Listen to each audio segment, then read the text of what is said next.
Hello বন্ধুরা, আজকে দুটো ডিমের রেসিপি তোমাদের সাথে শেয়ার করব। আলু দিয়েই করব। তো দেখো, এখানে আলুগুলো কেটে নিয়েছি। কেটে ভেজে নিয়েছি নুন হলুদ মাখিয়ে, আর দুটো ডিমকে সেদ্ধ করে ভালো মতন ছাড়িয়ে রেখেছি। তো ভালো মতন আলুগুলোকে আমি ভেজে নিচ্ছি। ভাজা হয়ে গেলে ডিম দুটোকে আমি ভেজে নেব। এই দেখো, দুটো ডিম দিয়ে আর কি একটা ঝোল, ডিমের ঝোল তোমাদেরকে দেখাবো কিভাবে হয়। তো এখানে আমি রসুন বাটা নিয়ে নিয়েছি। এখানে আমি টমেটো কুচি, একটা শুকনো লঙ্কা, একটা তেজপাতা, পাঁচফোড়ন আর পেঁয়াজ কুচি নিয়ে নিয়েছি। এখানে ভেজে রেখেছি আলু আর ডিমগুলোকে ভালো মতন করে ভেজে নিয়েছি। ওই কড়াতেই আবার আর একটু তেল দিয়ে দিলাম, সরষের তেল দিয়ে দিলাম। ওতে আমি তেলটা গরম হয়ে গেলে একটা তেজপাতা, একটা শুকনো লঙ্কা, পাঁচফোড়ন ভালো মতন একটু একটু ভেজে নেব। তো ওতে দিয়ে দেব পেঁয়াজ কুচি, আদা কুচি, রসুন বাটা দিয়ে ভালো মতো আমি নেড়ে চেড়ে ভালো করে ভেজে নেব। খুব ভালো মতন ভাজতে হবে, একটু লাল লাল হয়ে আসবে তখন ভেজে নেব। তো এদিকে আমার ভাজা হচ্ছে, এদিকে আমি মশলাটা রেডি করে নিয়েছি। এতে দিয়েছি জল, হলুদ গুঁড়ো 1 চামচ, লঙ্কা গুঁড়ো 1 চামচ, আর জিরা গুঁড়ো 1 চামচ দিয়েছি। দিয়ে মশলাটা আমি রেডি করে নিয়েছি। তো এখানে এদিকে আমার ভাজা হয়ে গেছে, আমি মশলাটা তুলে দেব। তুলে দিয়ে মশলাটাকে ভালো মতন কষিয়ে নেব। ভালো মতন একটু কষাতে হবে। মশলা থেকে যেমন মশলার গা থেকে তেল বেরিয়ে আসবে। তো আর একটু আমি জল, ওতে বাটিতে একটু জল বুলিয়ে আমি দিয়ে দিচ্ছি।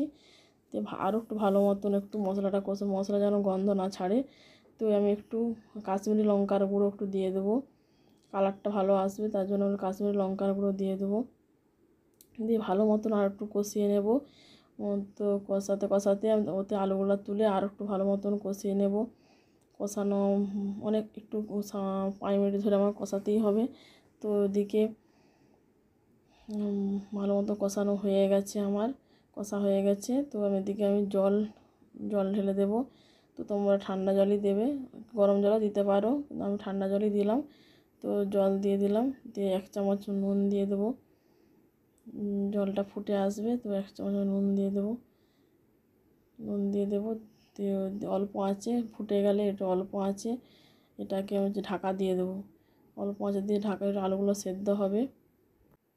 তো এদিকে আমি 10 থেকে 15 মিনিট বাদে 15 মিনিট বাদে আমি দেখবো এবার আলুগুলো সেদ্ধ হয়েছে কি না। আমি 15 মিনিট রেখেছিলাম ঢাকা দিয়ে, দেখবো আলুগুলো আমার সেদ্ধ হয়েছে কিনা। আলুগুলো সেদ্ধ হয়ে গেছে। তো আমি দেখতেই পাচ্ছি আলুগুলো সেদ্ধ হয়ে গেছে। তো দুটো ডিমকে ভেজে রেখেছিলাম, ওই দুটো ডিম তুলে দিচ্ছি। তো আর একটু সামান্য একটু জল দিয়ে দেবো। তোমরা জল দিতেও পারো, নাও পারো। তো একটু নুন দিয়ে দেবো, আর একটু সামান্য স্লাইড চিনি দিয়ে দেবো, একটু চিনি দিয়ে দেবো অল্প। তো এদিকে কালারটাও খুব সুন্দর এসেছে আমার। একটু গরম মশলা গুঁড়ো দিয়ে, তো এদিকে আমি 1/2 চামচ গরম মশলা গুঁড়ো দিয়ে দিলাম। তো নুন নুন আর মিষ্টিটা তোমরা একটু দেখে দেবে, নুনটা যদি লাগে তো দেবে, না লাগলে নাও দিতে পারো। নুন মিষ্টিটা তোমরা দেখেই দেবে। তো জলটাও তোমরা দেখে দেবে। তো আর একটু আমি ঢাকা দিয়ে রেখে দিলাম, গ্যাসটা অফ। তো আমি যদি 5 মিনিট পর ঢাকা খুলে দেখলাম, ঢাকা দিয়ে রেখেছিলাম, তো নামিয়ে দিয়েছি। দেখো, আমি একটা জায়গাতে নামিয়ে ঢেলে দিয়েছি। তো যদি তোমার ভিডিওটা ভালো লেগে থাকে, তো দেখো আমি কিন্তু আদা বাটা দিইনি, রসুন বাটা দিয়ে আমি ঝোলটা করেছি। তোমরা একবার করে দেখতে পারো বাড়িতে।